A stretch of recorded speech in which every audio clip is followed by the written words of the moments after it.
حامدا ومصليا اما بعد اللهم صل على محمد وعلى آل محمد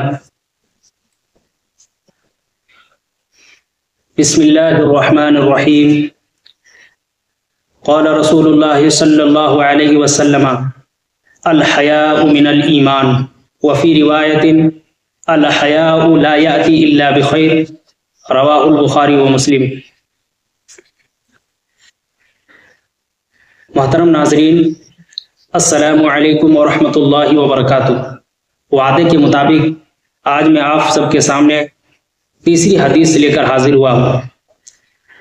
اس حدیث میں پیارے نبی صلی اللہ علیہ وسلم نے جو بات بیان فرمائی ہے، سب سے پہلے میں اس حدیث کا ترجمہ اور اس کے بعد مختصر انداز میں آپ کے سامنے تشریح پیش کرتا ہوں۔ سنیں اور ویڈیو کا آخر تک دیکھیں، انشاءاللہ آپ لوگوں کو بہت فائدہ ہوگا۔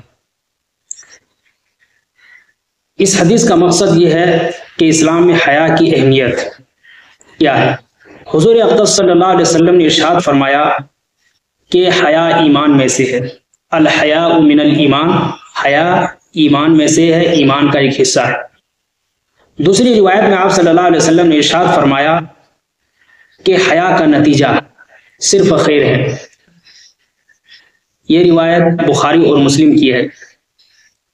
آج جدھر نظر اٹھا کر دیکھیے، جس ملک میں چلے جائیے، آپ کو لگے گا کہ بے حیائی، بے شرمی، عریانیت اور فحاشیت کا ایک سیلاب آ رہا ہے جو شرافت و عزت، عفت و عصمت کو بہا کر لے جائے گا۔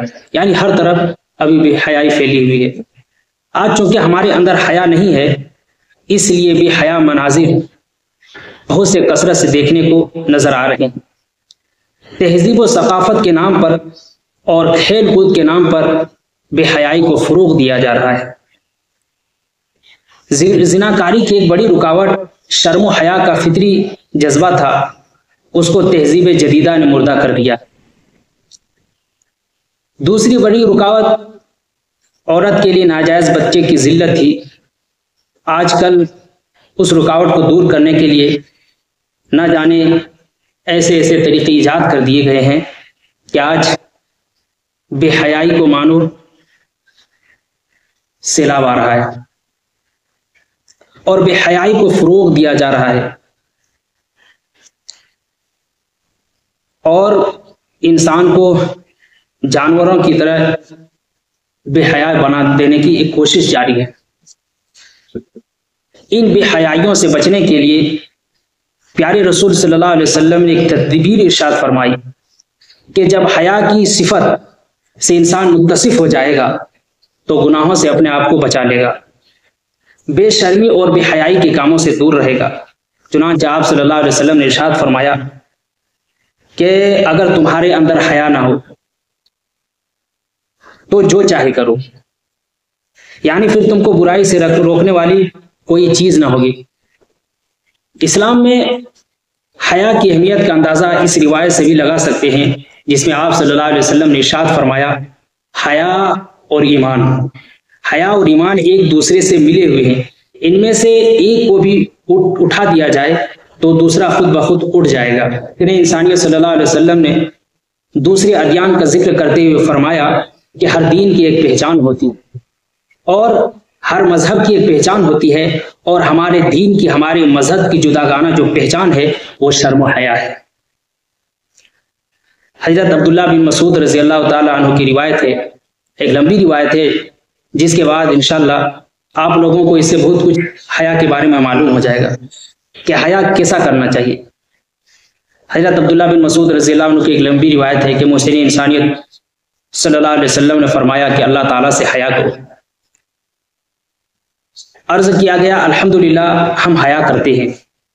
محسن انسانیت صلی اللہ علیہ وسلم نے فرمایا نہیں، حیا کا مفہوم اتنا محدود نہیں ہے جتنا تم سمجھ رہے ہو، بلکہ اللہ تعالیٰ سے حیا کا حق یہ ہے کہ تم اپنے سر میں جو افکار و خیالات ہیں، جو تمہارے ذہن و دماغ میں جو خیالات ہیں، ان سب کی نگرانی کرو، یعنی اپنے دل و دماغ میں غلط خیالات کو نہ پنپنے دو، اور پیٹ کی اور جو کچھ پیٹ میں ہے